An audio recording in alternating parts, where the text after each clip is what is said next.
It seems you've forgotten just what kind of place the Fortress of Meripede is.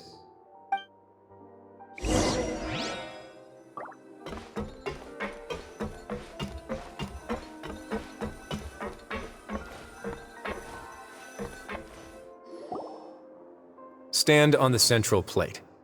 Wait, is there a secret mechanism or... Whoa!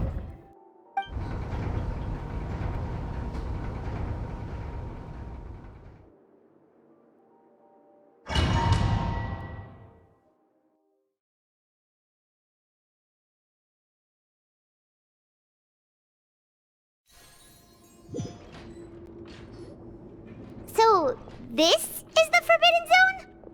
Honestly, for a place so well hidden, Paimon sure doesn't see anything special. What a huge door! There are 3 such isolation gates in total. Generally speaking, I'm the only one who's allowed to go inside. Hence the name Forbidden Zone. Am I correct to assume you're going to run on back and tell your little Fatui friends everything? Well, Paimon wasn't thinking of keeping anything from them. Well, I'd advise you wait until you've seen the whole truth of this place for yourself before deciding whether or not to tell them.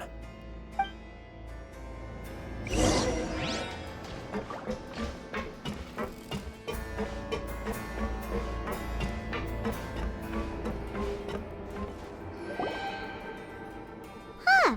So there's a switch on the side. Stand back.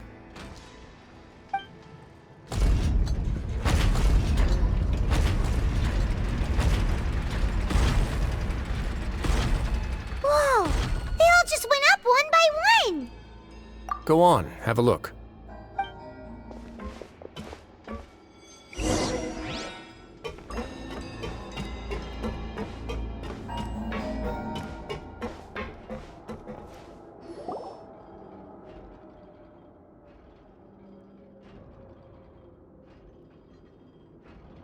I've been interested in what lies beyond that gate ever since I assumed leadership of the Fortress of Meripede.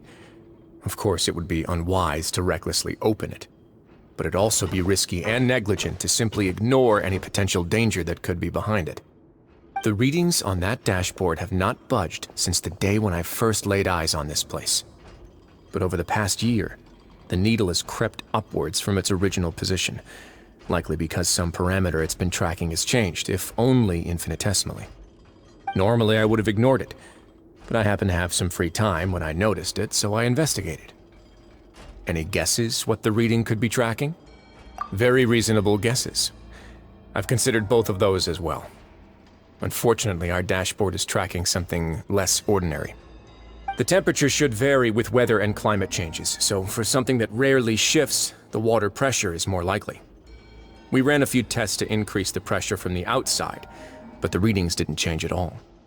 Later on, a few more possibilities occurred to me, such as a potential connection with the primordial sea. I began to make a few preparations based on that hypothesis. Over the past few days, the needle has moved again. With that, and the symptoms that Fremine displayed after leaving the fortress, I can now confidently conclude that the readings represent the concentration of primordial seawater in the seawater nearby. The concentration of primordial seawater?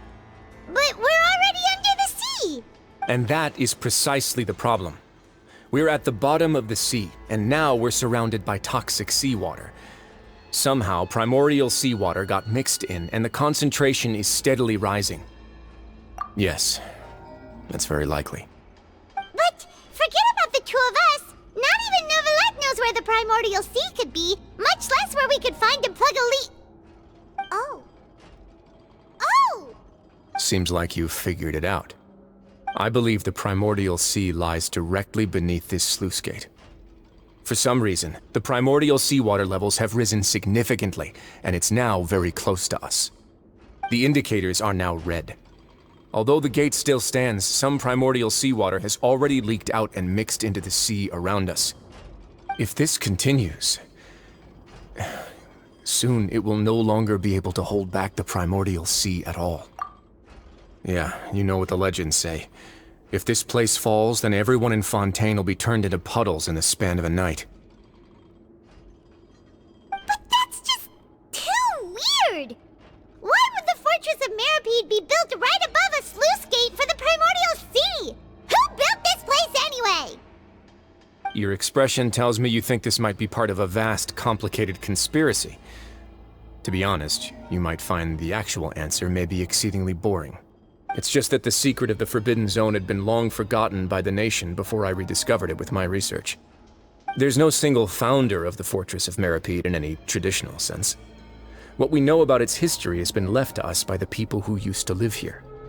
When the previous Hydro Archon Egeria ruled the land, all convicted criminals from Fontaine were exiled. The people drove the criminals away like a wolf pack chasing away the banished. The criminals received no sympathy of any kind from the people. They were exiled to the desolate seaside, where they experienced only pain, struggle, and the bone-chilling cold. Some of them began to repent, and prayed to the Hydro Archon, asking if there was still anything they could do. The Hydro Archon took pity on them, and said, "You may go guard my secret, deep underneath the waves." And so, leaning on the power of the Hydro Archon, they gathered underneath the sea and began to build a fortress. They became a community down there in the deeps, and over the years helped it to grow. As the number of exiles increased, more and more people joined the community. When the first group of exiles died, they left the yet unfinished fortress to their successors. The Hydro Archon continued to lend her support, allowing the fortress and what it stood for to continue growing ever larger. Before long, this dark underwater fortress became the sinner's only home. And with that, the people here stopped referring to the fortress as a prison. They saw themselves as repenting sinners who would regain their freedom once they had sufficiently redeemed themselves. But as time went on, people also realized that the fortress was a lonely place. Once they had gotten used to life here, they could no longer feel comfortable living in the overworld. Once they had finished serving their sentences, some people left and some others chose to stay. They'd find some idle position and let their withered souls fade away with the ancient secrets of the past. After many, many centuries, few people still remember the reason for the fortress's founding.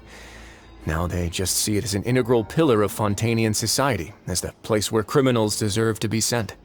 Now and again, researchers manage to break one law or another and live out their days in the fortress. I learned all this from an elderly historian. Everyone else just thought he'd made it all up. But now you know every part of that history is true. Indeed. It's just as the prophecy says. If this gate fails, then everyone will be dissolved into the sea. To be frank, not really. But sadly, that hasn't stopped this prophecy from proving all too accurate. Prophecies are troublesome things.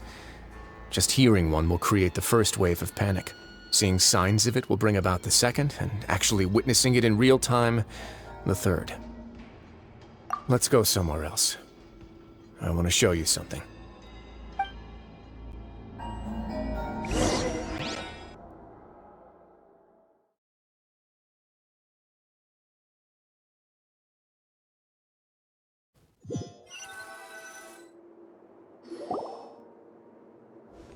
This is it. Your Grace, perfect timing. The results from our last round of experiments have... Wait, Jurier, he's not alone! Huh? Lorvine and Jurier? No need to panic, you two. I've already told them about our plan. What? After you warned us not to tell a single soul about any of this? I'm skeptical as well. Are you sure they are trustworthy? The results speak for themselves, don't they? These two may already know more than you could ever imagine. All right then, if Your Grace insists. They seem harmless enough, so I'll trust them for now. Well, how about some reintroductions? This is Jurier, one of the highest-ranked researchers from the Fontaine Research Institute. He used to work under Edwin. I trust that you've heard of Edwin? He's the one who blew the whole institute sky high.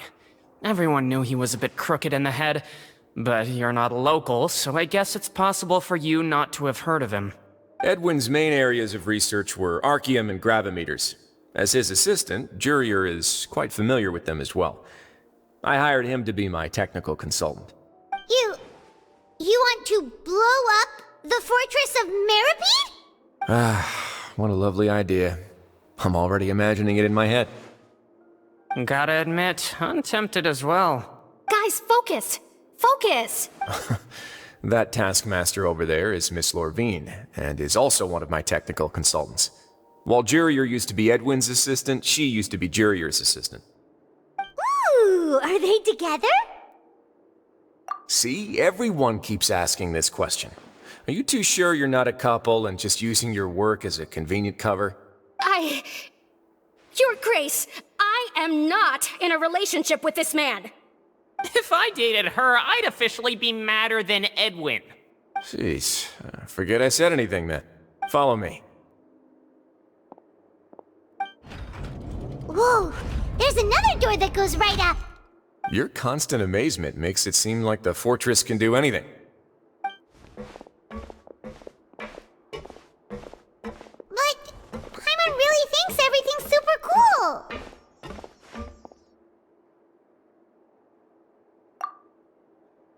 Well, let's spice it up a bit. And here you go.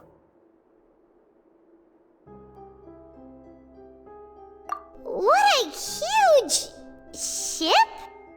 This is also a production zone that Paimon's never seen before. What's going on? How much do you know about Fontainian history? Not much at all. Well, then maybe you haven't heard the story of ancient Lemuria. To give you a quick rundown, Fontaine used to be ruled by the Lemurian dynasty. According to legend, the Lemurian king Remus came to this land after being inspired by divine revelation and found the seer Sibila, who had taken on the form of a golden bee. Taking the golden bee with him and riding on a huge ship, the Fortuna, he created his nation above the surging waves. He called his nation Lemuria, and used the Fortuna to incessantly search for new tribes and islands, calling on them to join his empire. There's a ship in this story too? Where there's water, there'll be ships. People believe that hope can always be found at the end of a voyage. Do you believe that too? To a point, I think. As you've already seen, I have a whole factory's worth of labor, materials, and technology at my disposal. Certainly can't hurt to give it a try. So the moment I began to speculate that the primordial sea might lie underneath the gate, I also began this project. Were you inspired by the legendary Fortuna? Maybe. Fontainians need something to hold on to cope with the impending disaster. Were the workers to find out the truth behind this ship, riots would destroy the fortress faster than any catastrophe. As the fortress's administrator, I'd never make such a reckless call. Alright, that's enough talking for now. I'll need another 3 cups of tea to soothe my throat. Do you have any other questions? Seems like you're good. Come on, I'll take you back.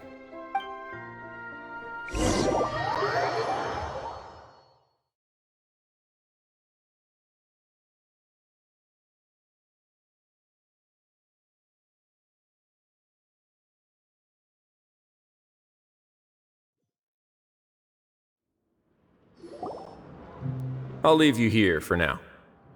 Oh, thank you so much. No worries. But don't forget, it's up to you whether or not you want to share what you just saw.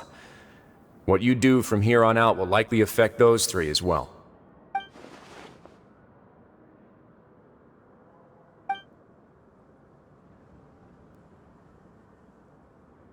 Yeah, we'll put a lot of thought into it for sure.